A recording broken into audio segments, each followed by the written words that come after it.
ಬೆಳಗಾವಿ ನಗರದ ಎಳ್ಳೂರು ಗ್ರಾಮದಿಂದ ವಡಗಾವಿಯವರೆಗಿನ ರಸ್ತೆಯನ್ನು ಆದಷ್ಟು ಬೇಗ ಅಗಲೀಕರಣಗೊಳಿಸಿ ನವೀಕರಿಸಬೇಕು ಎಂದು ಎಳ್ಳೂರು ಗ್ರಾಮ ಪಂಚಾಯಿತಿ ವತಿಯಿಂದ ಸತೀಶ್ ಪಾಟೀಲ್ ಮಾತನಾಡಿ, ಗ್ರಾಮ ಪಂಚಾಯಿತಿ ಬೆಳಗಾವಿ ನಗರದ ಎಳ್ಳೂರು ಗ್ರಾಮದಿಂದ ವಡಗಾವಿಯವರೆಗಿನ ರಸ್ತೆ ಕುರಿತು ಉಪಾಧ್ಯಕ್ಷರು ಹಾಗೂ ಸದಸ್ಯರು ಜಿಲ್ಲಾಧಿಕಾರಿ ಕಚೇರಿಯಲ್ಲಿ ಕಟ್ಟಡ ಸಚಿವ ಹಾಗೂ ಜಿಲ್ಲಾ ಉಸ್ತುವಾರಿ ಸಚಿವ ಸತೀಶ್ ಜಾರಕಿಹೊಳಿ ಅವರನ್ನು ಭೇಟಿ ಮಾಡಿ ಹೇಳಿಕೆ सल्लिसिದ್ದಾರೆ.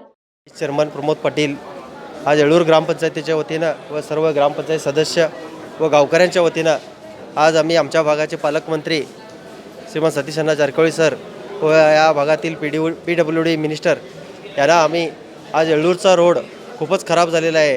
कारण बऱ्याचसे ट्रॉफिक या ठिकाणी या रोडला वाढलेले आहे आणि या रोडची रुंदी व्हायला पाहिजेत. कारण सकाळी शालेय विद्यार्थ्यांना जाताना व सकाळचे वडगाववासी जे आहेत ते वॉकिंगला या रूटवरतीच येतात आणि या सर्वांनाच या रोडाची खूप अडचण झालेली आहे. हा रोड खूप खचलेला आहे आणि या रोडाची जी कामाची पूर्तता आहे याच्या संदर्भात आम्ही आज पालकमंत्र्यांना निवेदन दिलेलं आहे आणि साहेबांनी आम्हाला एक सूचना केलेली आहे की हा रोडाची पाहणी करून आम्ही हा रोड लवकरात लवकर तुम्हाला करून देऊ अशी विनंती केलेली आहे. त्याबद्दल आम्ही साहेबांचे मनपूर्वक आभार व्यक्त करतो. धन्यवाद.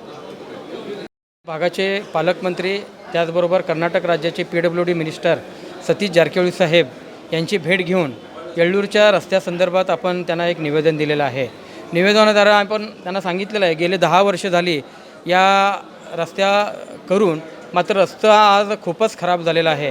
या रस्त्यावरती खानापूर तालुक्यातले बरेचसे खेड्याच्या गाड्या व्हायकल त्याचबरोबर नंद्याळे असेल, देसूर असेल, राजहंसगड असेल, इतर ह्या आजूबाजूच्या खेड्यातले सर्व या रस्त्याला वाहनं येत असतात. या हेवी वाहनामुळं आपला रस्ता म्हणजे खूपच खराब झालेला आहे आणि हे निवेदन आपण साहेबांना दिलेलं आहे. या निवेदनाद्वारे त्यांना सांगितलेलं आहे की बाबा आपल्याला लवकरात लवकर हे आपल्याला रस्ता करून द्यावा.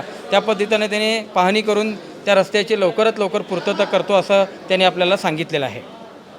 ಮರಳು ಇಟ್ಟಿಗೆ ಸಾಗಿಸುವ ಲಾರಿಗಳು, ಡಂಪರ್ನಂತಹ ಭಾರೀ ವಾಹನಗಳು ಕೂಡ ಈ ರಸ್ತೆಯಲ್ಲಿ ನಿರಂತರವಾಗಿ ಬಂದು ಹೋಗುತ್ತಿವೆ. ಇದರಿಂದ ಈ ರಸ್ತೆ ಈಗ ಸಂಪೂರ್ಣ ಹದಗೆಟ್ಟು ಗುಂಡಿಗಳಿಂದ ಕೂಡಿದೆ. ಹೀಗಾಗಿ ಪ್ರತಿನಿತ್ಯ ಈ ಸ್ಥಳದಲ್ಲಿ ಮತ್ತೊಂದು ಅಪಘಾತ, ವಾಹನ ಕೆಟ್ಟು ನಿಲ್ಲುವುದು ಸಾಮಾನ್ಯವಾಗಿದೆ. ಇಲ್ಲಿಯವರೆಗೂ ಈ ರಸ್ತೆಯಲ್ಲಿ ಅಪಘಾತದಲ್ಲಿ ಹಲವರು ಸಾವನ್ನಪ್ಪಿದ್ದು, ಹಲವರು ಅಂಗವಿಕಲರಾಗಿದ್ದಾರೆ. ಇತ್ತೀಚಿನ ದಿನಗಳಲ್ಲಿ ವಾಹನಗಳ ಸಂಖ್ಯೆಯು ಹೆಚ್ಚಾಗಿರುವುದರಿಂದ ಈ ರಸ್ತೆಯನ್ನು ದ್ವಿಪಥವಾಗಿ ಮಾರ್ಪಡಿಸಿ ಟ್ರಾಫಿಕ್ ಜಾಮ್ ಆಗದಂತೆ ವಾಹನಗಳು ಸುಗಮವಾಗಿ ಬಂದು ಹೋಗುವಂತೆ ರಸ್ತೆ ವಿಸ್ತರಣೆ ಮಾಡಬೇಕು.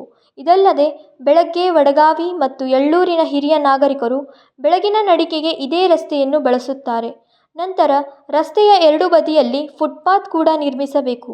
ನಮ್ಮ ಬೇಡಿಕೆಯನ್ನು ಗಂಭೀರವಾಗಿ ಪರಿಗಣಿಸಿ ಕೂಡಲೇ ಸದರಿ ರಸ್ತೆಯ ನವೀಕರಣಕ್ಕೆ ಆದೇಶ ನೀಡುವಂತೆ ಈ ವಿಷಯದ ವಿವರಗಳನ್ನು ಪ್ರಕಟಣೆಯಲ್ಲಿ ಉಲ್ಲೇಖಿಸಲಾಗಿದೆ.